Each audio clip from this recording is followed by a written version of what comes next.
अस्सलामुअलैकुम, मेरा नाम है आमिर और आप देख रहे हैं स्पिरिचुअल MTV। नासा के साइंटिस्ट ने हाल ही में आसमान की गहराइयों के अंदर एक ऐसी खोज की है जिसे सुनने के बाद आपके होश उड़ जाएंगे। और इस खोज ने दुनिया के बनने को लेकर बहुत सारे सवाल खड़े कर दिए हैं।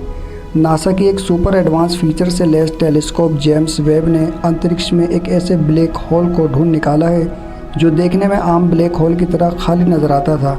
ये ब्लैक होल 2 तबाह हुई गैलेक्सियों से बना था, लेकिन इसकी ख़ास बात यह है कि इसके अंदर कुछ ऐसा बन रहा था जिससे नई दुनिया या नई गैलेक्सी बनने की शुरुआत हो। दोस्तों, नासा की इस रिसर्च में कितनी सच्चाई है? जिस तरह हमारी दुनिया और गैलेक्सियाँ बनी, क्या उसी तरह इस ब्लैक होल के अंदर नई गैलेक्सी और दुनिया बनने की शुरुआत हो रही है?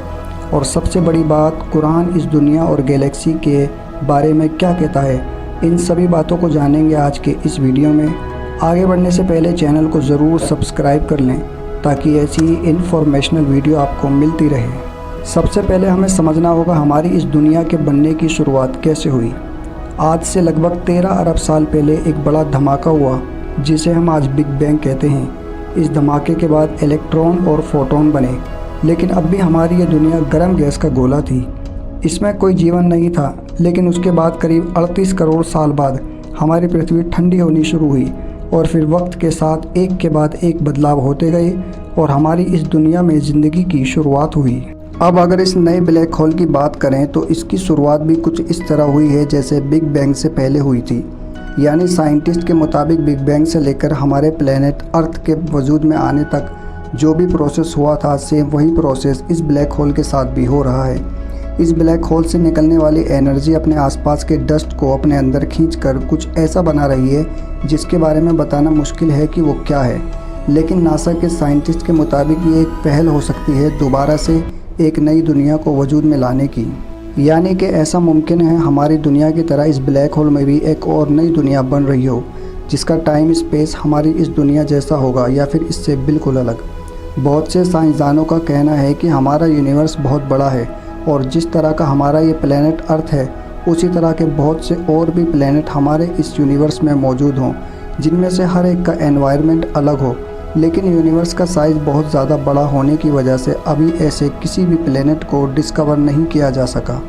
दोस्तों, हमारे इस प्लेनेट की तरह कोई और प्लेनेट है या नहीं, साइंटिस्ट इस पर सिर्फ थ्योरी देते हैं, कोई सबूत नहीं।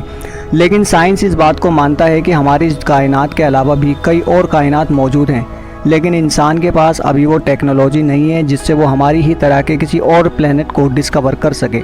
लेकिन अगर कोई और दुनिया मौजूद है तो कुरान इस बारे में क्या कहता है, चलिए उसे कुरान की रोशनी में समझने की कोशिश करते हैं।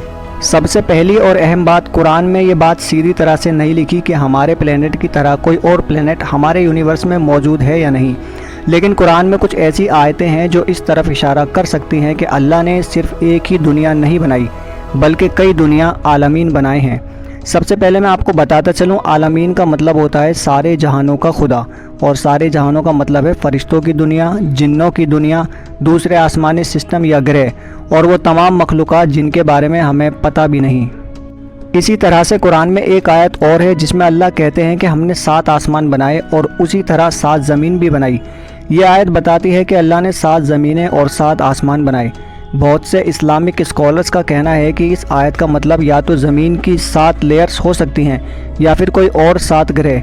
दोस्तों, पूरी रियलिटी कुरान भी नहीं बताता, लेकिन कुरान के हिसाब से अल्लाह सारे जहानों का रब है, जिसका सीधा मतलब ये है कि इस दुनिया से अलग भी और दुनियाएं मौजूद हैं। आज के एस्ट्रोनॉमर्स जैसे नासा और ESA हज़ारों एक्सोप्लैनेट ढूंढ चुके हैं और कुछ अर्थ जैसी कैटेगरी में हैं। कुरान ये नहीं कहता कि वहाँ ज़रूर इंसान जैसे लोग रहते हैं, लेकिन कुरान ये भी नहीं कहता कि ऐसा मुमकिन नहीं है। कुरान में अल्लाह ने कहा है कि हम तुम्हें ज़मीन और आसमान में ऐसी निशानियाँ दिखाएंगे जिससे तुम्हें यकीन हो जाएगा कि ये कुरान एक सच्ची किताब है। तो ऐसा हो सकता है कि आगे जाकर साइंस इतनी तरक्की कर ले जिससे दूसरे प्लेनेट और उनमें रहने वालों को डिस्कवर किया जा सके। वीडियो अच्छी लगी हो तो चैनल को ज़रूर सब्सक्राइब कर लें।